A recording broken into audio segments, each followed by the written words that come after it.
कहानी की शुरुआत होती है सन 1962 से, जहां हमें पैसिफिक ओशन के बीचों बीच एक बहुत ही बड़ा शिप दिखाया जाता है जिसका नाम एंटोनिया ग्राजा है। इस शिप पर टोटल 600 पैसेंजर्स मौजूद हैं जो न्यूयॉर्क की तरफ जा रहे हैं। इस शिप में पार्टी चल रही होती है जहां एक बहुत ही खूबसूरत सिंगर गाना गा रही होती है और सभी लोग उस सिंगर के गाने को एंजॉय करते हुए मजे से डांस कर रहे होते हैं। शिप पर मौजूद सभी लोग बहुत ज्यादा खुश थे, लेकिन इन्हें पता नहीं था कि कुछ मिनट बाद उनके साथ कुछ ऐसा होने वाला है जिसके बारे में सोचने से भी डर लगता है। तभी हम देखते हैं कि एक आदमी इंजन रूम से एक लीवर ऊपर की तरफ उठाता है। लीवर के ऊपर उठते ही एक तेज नुकीला वायर टाइट होकर सब लोगों के आर पार चला जाता है। देखते ही देखते सब लोगों के बॉडी के 2 टुकड़े होने लगते हैं। यह एक बहुत ही दर्दनाक माहौल था जहां चारों तरफ खून ही खून फैला हुआ था। एक बच्ची जिसका नाम केटी है वो बच जाती है क्योंकि उसकी हाइट कम थी, जिस वजह से वायर उसके सर के ऊपर से होता हुआ गुजर जाता है। इसके बाद हमें 40 साल के बाद का सीन दिखाया जाता है जहां हम कुछ लोगों को देखते हैं जो एक टग बोट की मदद से एक बड़े शिप को खींच कर ले जा रहे होते हैं। तभी अचानक वो पुराना शिप डूबने लगता है। यह देखकर ग्रुप का लीडर अपनी टीम में से एक लड़की जिसका नाम मर्फी है उसे उस पुराने शिप पर भेज देता है ताकि मर्फी उस पुराने शिप को जिस वायर से बांध कर ले जाया जा रहा था उसे आजाद कर दे, वरना अगर यह पुराना शिप डूब गया तो उसके साथ साथ इनकी ये टग बोट भी डूब जाएगी। मर्फी जब उस पुराने शिप पर पहुंचती है तो उसे पता चलता है कि पुराने शिप के निचले हिस्से में दरार पड़ चुकी है, जिस वजह से शिप में तेजी से पानी भरता जा रहा है और अगले 5 मिनट में यह शिप पानी में डूब जाएगा। मर्फी ये बात अपनी टीम के लीडर को बताती है। ये सुनकर टीम का लीडर मर्फी को ऑर्डर देता है कि जिस वायर से हम इस शिप को खींच रहे हैं उस वायर को आजाद कर दो और फौरन वहां से निकलकर हमारे पास टग बोट पर पहुंचो, क्योंकि हम इस पुराने शिप को छोड़कर जाने वाले हैं। तभी टीम के 2 और साथी भी मर्फी के पास पहुंच जाते हैं और वो भी मर्फी को बाहर निकलकर शिप को छोड़ने के लिए कहते हैं, लेकिन इस शिप को ढूंढने में उन्हें 3 महीने लगे थे, जिस वजह से मर्फी इतनी आसानी से इस शिप को छोड़कर नहीं जाने वाली थी। वो शिप को बचाने के लिए नीचे पानी में कूद जाती है, जिसे देखकर ऊपर बैठे 2 साथी भी औजार लेकर मर्फी के पीछे कूद जाते हैं। ये तीनों जैसे तैसे करके शिप को डूबने से पहले ही उसकी दरार पर वेल्ड करके शिप को डूबने से बचा लेते हैं और इस शिप को यह लोग मार्केट में बेचकर बहुत सारा पैसा बना लेते हैं और यह पैसा टीम का लीडर सभी लोगों में बराबर बराबर बांट देता है। यहीं जैक नाम का एक आदमी इन लोगों पर काफी देर से नजर रखे हुए था और इन सब की बातें सुन रहा था। उसे पता चल जाता है कि यह लोग समुद्र में जो शिप गायब हो जाते हैं ये लोग उन शिप्स को ढूंढ निकाल कर मार्केट में बेचकर पैसा कमाते हैं। जैक नाम का वो आदमी इनके पास आता है और इस टीम के लीडर को एक शिप के बारे में बताता है जिसमें खजाना छुपा हुआ है। जैक असल में उस शिप की बात कर रहा था जिसे 40 साल पहले एक अनजान आदमी ने लीवर खींचकर सब लोगों को मार दिया था। टीम के लीडर ने भी उस 40 साल पहले गायब हुए एंटोनिया ग्राजा नामी शिप के बारे में सुना था। टीम का लीडर कहता है कि इस शिप को बहुत से लोगों ने ढूंढा पर आज तक वो शिप किसी को भी नहीं मिला। जैक टीम के लीडर से कहता है कि मुझे पता है कि वो शिप समुद्र के किस हिस्से में है। अगर हम इस शिप को लाकर मार्केट में बेचेंगे तो हम रातों रात अमीर हो जाएंगे। पैसों का सुनते ही ग्रुप के सारे लोग इस मिशन के लिए तैयार हो जाते हैं और अगले ही दिन ये लोग अपने टग बोट में उस एंटोनिया ग्राजा नाम की शिप को ढूंढने निकल पड़ते हैं। कई दिनों के सफर के बाद ये लोग समुद्र के एक बहुत ही वीरान जगह पर पहुंच जाते हैं जहां टीम के एक आदमी को किसी शिप के आसपास होने का सिग्नल मिलता है। ये लोग समझ जाते हैं कि वह शिप जो आज से 40 साल पहले खो गया था वह यहीं कहीं पर है। थोड़ा ही आगे बढ़ने पर इनके सामने एक बहुत ही बड़ा शिप आ जाता है। ये वही शिप है जिसे हमने कहानी की शुरुआत में देखा था और ये शिप पिछले 40 सालों से समुद्र में गायब हो गया था। इस शिप को देखकर ये सभी लोग बहुत ज्यादा खुश हो जाते हैं और उन्हें लगता है कि इस शिप को बेचकर ये लोग माला माल हो जाएंगे। अब टीम का लीडर 2 लोगों को टग बोट में ही रहने के लिए कहता है और खुद कुछ साथियों के साथ उस पुराने शिप की जांच के लिए अंदर चला जाता है। अंदर जाते ही इन लोगों को बहुत ही अजीब सी आवाज आने लगती है जिसे सुनकर ये लोग घबरा जाते हैं। इसके बाद टीम का लीडर अपने साथियों को आगे बढ़ने के लिए कहता है। ये लोग उस आवाज को फॉलो करते हुए एक बड़ी सी घड़ी के पास पहुंचते हैं जहां ये लोग देखते हैं कि उस घड़ी का कांटा अभी भी हिल रहा है। कुछ देर बाद अचानक उस घड़ी का कांटा रुक जाता है। यह देखकर उन्हें कुछ अजीब लगता है। अब ये लोग शिप की ओर जांच करने के लिए आगे बढ़ते हैं। अंदर ये जहाज पूरी तरह से बिखर चुका था, जहां सारी चीजें टूट चुकी थी और जहाज के लोहे में जंग लग चुका था। ये लोग जब आगे बढ़ रहे होते हैं तब उनका एक साथी नीचे फ्लोर टूटने की वजह से गिरने ही वाला होता है कि तभी मर्फी उसे पकड़ लेती है और जब मर्फी अपने साथी को ऊपर खींचती है तब उससे नीचे एक लड़की दिखाई देती है। ये वही लड़की है जो आज से 40 साल पहले यानी कि सन 1962 में शिप में अकेली बची थी, जिसके सिर के ऊपर से वायर गुजरा था। लेकिन हैरान करने वाली बात यह थी कि 40 साल बाद भी उसकी उम्र उतनी ही थी। थी, जिसका मतलब यह है कि यह उस लड़की की आत्मा है। मर्फी उस लड़की को जब दोबारा देखती है तो वह लड़की अचानक कहीं गायब हो जाती है। अब ये लोग जैसे तैसे करके अपनी साथी को ऊपर की ओर खींच देते हैं। यहाँ मर्फी को कुछ समझ नहीं आता कि उसने जो देखा वह सच था या फिर कोई वहम, लेकिन यह सब देखकर मर्फी बहुत ज्यादा डर जाती है। अब यह शिप बहुत ही ज्यादा बड़ा था, इसलिए ये लोग इसे और एक्सप्लोर करने लगते हैं और चलते चलते शिप के मेन कैबिन तक पहुंच जाते हैं, जहां जांच करते हुए उन्हें एक डिजिटल वॉच मिलती है। ये देखकर ये लोग कंफ्यूज्ड हो जाते हैं, क्योंकि आज से 40 साल पहले इस तरह की डिजिटल वॉच नहीं हुआ करती थी। और इस वॉच को देखकर ये लोग समझ जाते हैं कि जरूर हमसे पहले भी यहाँ कुछ लोग आ चुके हैं। इसके बाद ये सब वापस अपने टग बोट पर आते हैं और टीम का लीडर डिसाइड करता है कि अगले दिन हम इस शिप को टग बोट से बांध कर ले जाएंगे। अगली सुबह उन्हें पता चलता है कि शिप में एक बहुत बड़ा होल है, जिसकी वजह से धीरे धीरे शिप पानी में डूब रहा है। टीम का लीडर कहता है कि इस हालत में शिप को टग बोट से बांध कर ले जाना नामुमकिन है, क्योंकि शिप में ढेर सारा पानी जमा हो चुका है। पानी की वजह से शिप का वजन कई गुना बढ़ चुका है, इसीलिए इस पुराने शिप को टग बोट से बांध कर ले जाना एक बेवकूफी होगी। अब ये लोग डिसाइड करते हैं कि पहले हम शिप के होल को वेल्ड करके बंद करेंगे और फिर शिप के अंदर मौजूद सारा पानी निकाल कर इसे टग बोट से बांध कर ले जाएंगे। कैप्टन की बात सबको ठीक लगती है, जिसके बाद ये सभी अपने अपने काम पर लग जाते हैं। कुछ साथी शिप के होल को रिपेयर करने में लग जाते हैं और कुछ शिप के अंदर मौजूद खजाना ढूंढने में लग जाते हैं। मर्फी खजाने की जांच में आगे बढ़ते हुए एक स्विमिंग पूल के पास पहुंचती है। स्विमिंग पूल को देखकर वह हैरान रह जाती है, क्योंकि स्विमिंग पूल पर ढेर सारे गोलियों के निशान थे। अब वह स्विमिंग पूल से जब ऊपर की तरफ आ रही होती है, तभी एक बार फिर से वह लड़की मर्फी के सामने आ जाती है, जिसे देखकर डर के मारे मर्फी वापस नीचे पूल में गिर जाती है। उसका सर तेजी से स्विमिंग पूल के फ्लोर से टकराता है और खून निकलना शुरू हो जाता है, पर स्विमिंग पूल उसके खून को अब्सॉर्ब कर लेता है। मर्फी एक बार फिर से जब ऊपर देखती है तो वो लड़की वहाँ नहीं थी और अब वहाँ पर जैक होता है। जैक मर्फी को स्विमिंग पूल से बाहर निकालने में मदद करता है। बाहर निकलते ही मर्फी जैक से कहती है कि मैंने अभी अभी यहाँ पर एक लड़की देखी है, लेकिन पता नहीं वह अचानक कहाँ गायब हो गई। जैक मर्फी से कहता है कि यह तुम्हारा वहम होगा, यहाँ पर कुछ भी ऐसा नहीं है। इसके बाद ये दोनों आगे बढ़ते हैं और इन दोनों के यहाँ से जाने के बाद स्विमिंग पूल पूरी तरह से खून से भर जाता है। दूसरी तरफ टीम के लीडर को उस पुराने शिप के कैप्टन का रूम मिल जाता है। टीम का लीडर जब रूम के अंदर जाता है तो रूम काफी बुरी हालत में था। रिसर्च करने पर टीम के लीडर को वहाँ पर कुछ भी खास नहीं मिला। जब टीम के लीडर की नजर सामने टेबल पर पड़ती है तो वह देखता है कि टेबल पर एक शराब की बोतल और ग्लास में किसी ने पैक बनाकर रखा है। यह सब देखकर ऐसा लग रहा था जैसे अभी अभी कोई शराब पीकर चला गया हो। टीम का लीडर जैसे ही इस ग्लास को उठाकर पीने वाला होता है, तब उसकी नजर सामने लगे शीशे पर पड़ती है और शीशे में टीम के लीडर को इस पुराने शिप का कैप्टन दिखाई देता है। यह देखकर टीम का लीडर बहुत ज्यादा डर जाता है और उसके हाथ से शराब की ग्लास गिरकर टूट जाती है और टीम का लीडर डर के मारे वहां से निकल जाता है। इस शिप पर सभी के साथ अजीबोगरीब इंसिडेंट्स हो रहे थे। टीम का एक साथी जिसका नाम मार्क है, उसे इस शिप पर किसी लेडी सिंगर के गाने की आवाज सुनाई देने लगती है। वह उस आवाज को फॉलो करते हुए शिप के ग्राउंड एरिया में पहुंच जाता है, जहां पर वह लेडी सिंगर भी मौजूद होती है। ये वही सिंगर थी जिसे हमने कहानी की शुरुआत में देखा था। दूसरी तरफ मर्फी और जैक आगे बढ़ते हुए लॉन्ड्री रूम से बाहर जाने वाले गेट को जैसे ही खोलते हैं, तभी अंदर जमा हुआ सारा पानी उनके ऊपर आ जाता है, जिसमें कई सारे लोगों की डेड बॉडीज थीं। मर्फी और जैक डर के मारे वहां से आगे बढ़ने लगते हैं। आगे बढ़ते हुए उनके सामने एक कैबिन का दरवाजा खुलता है। अंदर जाने पर जैक को एक बहुत ही लग्जरी कार मिलती है, जिसे देखकर वह बहुत खुश होता है, पर मर्फी को यहाँ कुछ गड़बड़ महसूस होता है, इसलिए वह जल्दी ही यहाँ से निकलना चाहती थी। तभी एक दूसरे रूम से उन्हें कुछ हिलता हुआ नजर आता है। जब ये दोनों उस चीज के करीब आते हैं और उसके ऊपर रखा हुआ सामान हटाकर देखते हैं तो उनकी आंखें खुली की खुली रह जाती हैं, क्योंकि वहां पर सोने से भरा हुआ एक बॉक्स पड़ा था। ये देखकर मर्फी अपने बाकी साथियों को तुरंत बुला लेती है और जब सब यहाँ पहुंचते हैं तो सामान हटाने पर उन्हें इसी तरह के 9 बॉक्स मिलते हैं और हर एक बॉक्स में 28 गोल्ड प्लेट्स पड़ी हुई थी, जिसे देखकर सभी की खुशी का ठिकाना नहीं रहता, क्योंकि ये सभी रातों रात अमीर हो गए। इतने बड़े खजाने को ढूंढने के बाद ये लोग डिसाइड करते हैं कि इस शिप को यहीं छोड़ देंगे और सिर्फ सोना यहाँ से लेकर जाएंगे। इसके बाद ये लोग सारा का सारा गोल्ड अपने टग बोट पर रख देते हैं और अब ये लोग यहाँ से निकलने की तैयारी करते हैं। टग बोट को चलाने वाला कैप्टन बोट को स्टार्ट करने के लिए इंजन की सफाई करने लगता है और तभी हमें दिखाया जाता है कि टग बोट में रखा गया सिलेंडर का वाल्व अपने आप चालू हो गया है, जिससे हवा में गैस फैलना शुरू हो जाता है। वही मर्फी एक बार फिर से उसी लड़की को देखती है जो उसकी तरफ तेजी से भागती हुई आ रही होती है, जैसे वह मर्फी को कोई बात बताना चाहती हो, पर तभी उसे कोई पकड़कर नीचे धकेल देता है और जैसे ही टग बोट का कैप्टन इंजन को ऑन करता है, तभी सिलेंडर से निकली गैस की वजह से पूरे बोट में एक बहुत ही बड़ा ब्लास्ट होता है, जिसमें टग बोट का कैप्टन मारा जाता है। अब ये लोग समुद्र के बीचों बीच एक सुनसान शिप पर फंस चुके थे। ये सभी लोग बहुत ज्यादा परेशान होते हैं, क्योंकि उनके पास जो यहाँ से निकलने का टग बोट था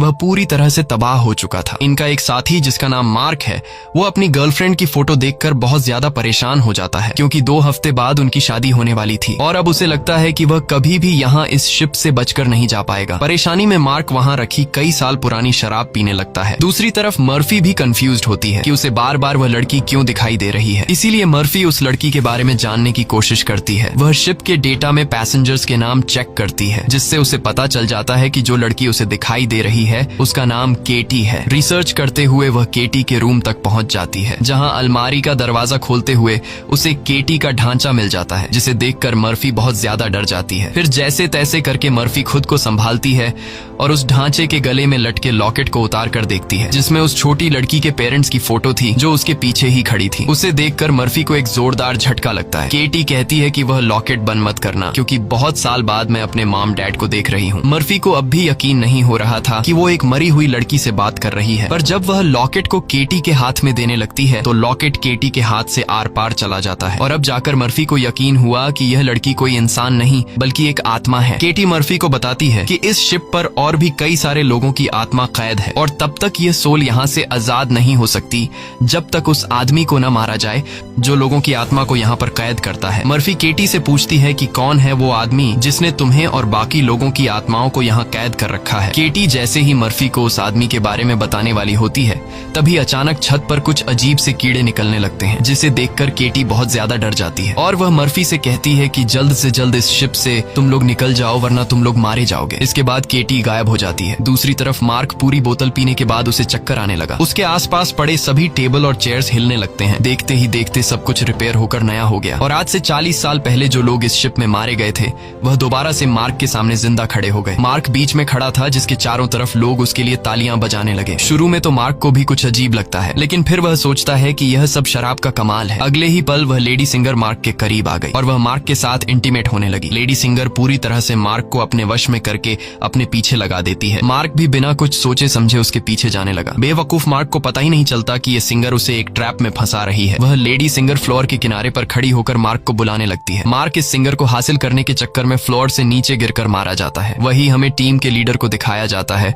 जो इस पुराने शिप के कैप्टन के रूम में बैठा होता है। तभी वह देखता है कि शराब की बोतल अपने आप ही सरकने लगी। कुछ देर बाद उसके सामने इसी शिप के कैप्टन की आत्मा आ जाती है। यह देखकर टीम का लीडर काफी ज्यादा घबरा जाता है। तब शिप का कैप्टन उसे ग्लास में शराब डालकर पीने के लिए देता है। साथ ही वह उसे फोटो देता है जिसमें एक शिप होता है जिसका नाम लोरली है। कैप्टन बताता है कि आज से कई साल पहले हमारे पास एक आदमी आया था जिसने हमें लोरली शिप के बारे में बताया। उसने कहा कि लोरेलाई शिप में बहुत ही बड़ा खजाना छुपा हुआ है। जब हमने लोरेलाई शिप को रेस्क्यू किया तब हमें सच में वो सारा खजाना मिला। कैप्टन टीम के लीडर को एक दूसरी फोटो दिखाते हुए कहता है कि ये वो आदमी है जिसने हमें लोरेलाई शिप का बताया था। टीम का लीडर उस आदमी की फोटो देखकर उसके गले में सांसें अटक जाती हैं, क्योंकि वह आदमी कोई और नहीं बल्कि जैक था और ये फोटो 40 साल पुरानी थी। 40 साल गुजरने के बाद आज भी उसके उम्र में कोई बदलाव नहीं हुआ। वह फोटो में बिल्कुल वैसा ही दिख रहा था जैसे 40 साल पहले दिखता था। अब टीम का लीडर समझ जाता है कि जैक कोई इंसान नहीं बल्कि एक भूत है। ये सब समझते ही टीम का लीडर जल्द ही अपनी टीम को इस शिप से निकालना चाहता था। वह जल्दी से अपने साथियों को ढूंढने लगता है, पर तभी उसके सामने उसका वही साथी आ जाता है जो टग बोट में गैस खुलने की वजह से ब्लास्ट में मारा गया था। दरअसल ये ब्लास्ट में मारे जाने वाले आदमी की आत्मा होती है जो टीम के लीडर को मारने के लिए आगे बढ़ता है। लीडर उससे खुद को बचाने के लिए भागता है, लेकिन तभी उसके सामने मर्फी आ जाती है। अब ब्लास्ट में मारा जाने वाले आदमी की आत्मा तो गायब हो जाती है, पर टीम के लीडर को मर्फी का चेहरा उसी ब्लास्ट में मारे जाने वाले साथी की तरह दिख रहा होता है, जो कुछ देर पहले भूत बनकर उसके पीछे आ रहा था। इसीलिए टीम का लीडर मर्फी को भूत समझकर उसके ऊपर हमला कर देता है, पर मर्फी खुद को बचाने के लिए उसके पैर को घायल कर देती है। लेकिन इससे टीम के लीडर का ज्यादा कुछ नहीं बिगड़ता। वह दोबारा से मर्फी पर हमला करने के लिए खड़ा होता है। इससे पहले कि वह मर्फी को मार पाता, तभी पीछे से जैक आकर लीडर को लोहे के रॉड से सिर पर मारकर बेहोश कर देता है। जैक वही आदमी है जो इन सबको यहाँ लेकर आया था। पूरी टीम में सिर्फ टीम के लीडर को ही पता चल चुका था कि जैक कोई इंसान नहीं बल्कि एक डीमन है, और जैक को भी समझ आ गया था कि टीम के लीडर को मेरी सारी सच्चाई मालूम हो गई है। इसलिए वह टीम के लीडर को अपने रास्ते से हटाने के लिए सबको उसके खिलाफ भड़काता है। वो कहता है कि अगर ये दोबारा होश में आ गया तो यह हम में से किसी को नुकसान पहुंचा सकता है। सबको जैक की बात ठीक लगती है, इसलिए यह लोग अपने लीडर को एक टैंक में फेंक देते हैं। अब यहाँ से निकलने का कोई और रास्ता न मिलने पर यह लोग प्लान के मुताबिक शिप को रिपेयर करने के काम में लग जाते हैं। जल्द ही शिप में जिस सुरंग से पानी अंदर आ रहा था उस सुरंग को यह लोग वेल्ड कर देते हैं और पंप के जरिए जहाज के अंदर जमा हुआ पानी बाहर बाहर निकालने लगते हैं। मर्फी देखती है कि उनका एक साथी जिसका नाम मार्क है वो कहीं भी नहीं दिखाई दे रहा, इसलिए मर्फी उसे ढूंढने निकल पड़ती है। तभी उसके सामने उस लड़की की आत्मा एक बार फिर से आ जाती है, जो उसे दिखाती है कि तुम जिस आदमी को ढूंढ रही हो वह मर चुका है। यह मार्क होता है जो लेडी सिंगर को पाने के चक्कर में मारा गया। और अब यह लड़की मर्फी के कंधे पर हाथ रखकर उसे 1962 की उस रात में ले जाती है जहां यह सारा इंसिडेंट हुआ था, जब सबके सब शिप में मारे गए थे। उस रात शिप पर मौजूद सभी लोगों को बहुत ही बेरहमी से मारा गया था और यह सब एक ग्रुप कर रहा था जिसका मकसद था इस शिप पर मौजूद सारा गोल्ड चुराना। इन लोगों ने कुछ लोगों को खाने में जहर मिलाकर मार डाला, कुछ लोगों को वायर से काटकर उनके 2 टुकड़े कर दिए और कुछ को गोलियों से छलनी कर दिया गया। इनके कहर से केटी भी नहीं बच पाई। उन्होंने केटी को उसके रूम में ले जाकर फांसी पर लटका दिया। इन सब के पीछे थी वही लेडी सिंगर जिसने गोल्ड लूटने के लिए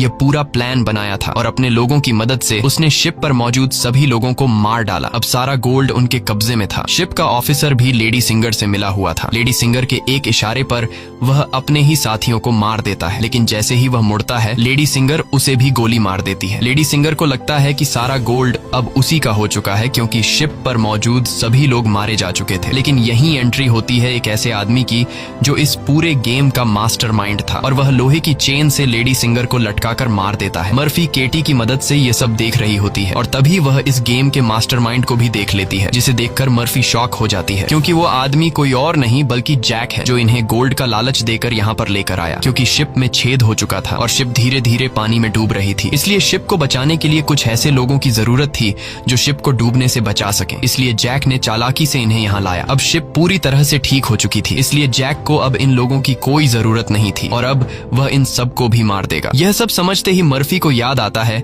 कि हमने जैक की बातों में आकर अपने लीडर को टैंक में बंद कर दिया था। अब मर्फी अपने लीडर की जान बचाने के लिए उसके पास दौड़ कर जाती है, लेकिन अब टैंक में पानी भरने की वजह से लीडर की मौत हो गई होती है। मर्फी अपने लीडर को बचाने के लिए टैंक का कांच तोड़ने की कोशिश करती है, पर टैंक का कांच बहुत ही मजबूत था, इसलिए लाख कोशिश करने के बावजूद भी लीडर को बचा नहीं पाती। इसके बाद मर्फी अपने एक साथी के पास आती है जिसका नाम डॉज है। मर्फी डॉज को जैक की सारी सच्चाई बता देती है और कहती है कि जैक तुम्हें जहां भी नजर आए उसे शूट कर दो, मैं अपने एक और साथी को ढूंढने जा रही हूँ। मर्फी के जाने के कुछ देर बाद जैक डॉज के सामने आ जाता है, जिसे मर्फी ने कहा था कि जैक जहां भी नजर आए उसे शूट कर दो। डॉज जैक से कहता है कि यहीं पर खड़े रहो और अपनी जगह से हिलना मत। ये सुनकर जैक समझ जाता है कि मर्फी ने इसे मेरी सारी सच्चाई बता दी है। तब जैक डॉज को बातों में उलझाकर डॉज से बंदूक छीनने की कोशिश करता है, लेकिन डॉज जैक की होशियारी समझ जाता है और वो फौरन जैक पर बंदूक की गोली चला देता है, जिससे जैक दूर जा गिरता है। जिसके बाद डॉज जैक के पास आता है और देखता है कि जैक मारा जा चुका है। यह देखकर डॉज वहां से चला जाता है, लेकिन हम देखते हैं कि जैक अभी भी मरा नहीं है। दूसरी तरफ मर्फी अपने जिस साथी को ढूंढने गई थी, मर्फी को पता चल जाता है कि वो पानी में मारा गया है। अब डॉज के अलावा मर्फी के सारे साथी मारे जा चुके थे, इसलिए मर्फी डिसाइड करती है कि वो इस पूरे शिप को तबाह कर देगी। जिसके बाद मर्फी शिप के हर एक कोने में बॉम्ब फिट करने लग जाती है और तभी उसके पास डॉज आ जाता है। डॉज मर्फी को बताता है कि मैंने जैक को मार दिया। ये सुनकर मर्फी कहती है कि जैक नहीं मरने वाला है, क्योंकि जैक कोई इंसान नहीं बल्कि एक डीमन है, इसलिए हमें यह पूरी शिप ब्लास्ट करनी होगी ताकि जैक हमारी तरह और किसी इंसान को यहाँ लाकर न फंसा सके। और जैक ने जितने भी सोल्स को इस शिप में कैद कर रखा है वो सभी आजाद हो जाएंगे। डॉज यहाँ पर गुस्से से मर्फी को समझाता है कि हमें शिप को ब्लास्ट नहीं करना चाहिए, क्योंकि इस तरह से शिप में रखा सारा गोल्ड बर्बाद हो जाएगा और हमें बिना गोल्ड हासिल किए खाली हाथ घर लौटना होगा। मर्फी कहती है कि यह गोल्ड दरअसल जैक का एक चाल है जो हम यहाँ से कभी भी नहीं ले जा पाएंगे, इसलिए मुझे हर हाल में यह शिप ब्लास्ट करनी होगी। अब जैक समझ जाता है कि मर्फी किसी भी हाल में नहीं मानने वाली, इसलिए जैक अपने असली रूप में आ जाता है, जिससे हम समझ जाते हैं कि जैक ने डॉज को भी मार दिया था। जैक उसे बताता है कि तुम्हारा और मेरा काम एक ही है। जिस तरह से तुम समुद्र में फंसी हुई शिप्स को जमा करती हो, उसी तरह से मैं सोल्स को जमा करता हूँ। पहले मैं भी इंसान था, लेकिन मैंने बहुत पाप किए, जिसके बदले मुझे यह काम दिया गया और अब मैं सोल कलेक्टर हूँ, जिसके लिए मुझे शिप की जरूरत है और मैं नहीं चाहता कि तुम इस शिप को ब्लास्ट करो। जैक मर्फी को एक चांस देता है। वो कहता है कि जाओ, मैं तुम्हें नहीं मारूंगा, लेकिन बदले में तुम्हें इस शिप को ब्लास्ट नहीं करना होगा। पर मर्फी उसकी बात नहीं मानती, जिसके बाद जैक एक लोहे के रॉड से उस पर हमला कर देता है, जिससे मर्फी नीचे गिर जाती है। अब जैसे ही जैक मर्फी को मारने के लिए आगे बढ़ता है, तब मर्फी एक तीर चलाकर उस बॉम्ब वाले रिमोट पर निशाना लगाती है और खुद फौरन पानी में कूद जाती है। जिसके बाद शिप में एक बहुत बड़ा ब्लास्ट होता है। ब्लास्ट की वजह से शिप पानी में डूबने लगती है और मर्फी पानी के अंदर शिप के नीचे फंस चुकी होती है। अब उसे बाहर निकलने का कोई रास्ता नहीं दिखता और उसकी सांसें भी फूलने लगती हैं। पर तभी वहाँ पर केटी की आत्मा आती है, जो मर्फी को हाथ से पकड़कर ऊपर का रास्ता दिखाती है। तब मर्फी मर्फी देखती है कि जैक ने जितने भी सोल्स को कैद कर रखा था वो सभी सोल्स आजाद हो गई हैं। मर्फी बड़ी मुश्किल से ऊपर सरफेस पर आ जाती है और वो देखती है कि शिप में जितने भी सोल्स थे वो सब अपनी असली दुनिया में जाने लगे हैं। दरअसल यहाँ जितने भी सोल्स थे वो सभी जैक के गुलाम थे। सिर्फ केटी की सोल उसकी गुलाम नहीं बन पाई क्योंकि केटी की सोल पवित्र थी, जिस वजह से जैक उस पर ज्यादा कंट्रोल नहीं कर पा रहा था। इसीलिए केटी की सोल बार बार मर्फी की मदद कर रही थी। यहाँ मर्फी एक बॉक्स के सहारे समुद्र में तैरती रहती है और तभी वो एक शिप तक पहुंच जाती है जो शिप उसे रेस्क्यू कर लेता है। जब उसे पोर्ट पर लाया जाता है तो वह अपनी एम्बुलेंस से देखती है कि जैक अभी भी जिंदा है और शिप का जितना भी गोल्ड था वो उस गोल्ड को एक दूसरे शिप में ट्रांसफर कर रहा है ताकि उस गोल्ड के लालच में वो और भी लोगों को मार सके और उनकी आत्माओं को कैद कर सके। इसी के साथ ये कहानी खत्म हो जाती है। अगर आपको हमारी वीडियो अच्छी लगी हो तो हमारे चैनल को सब्सक्राइब और वीडियो को लाइक जरूर कीजिएगा।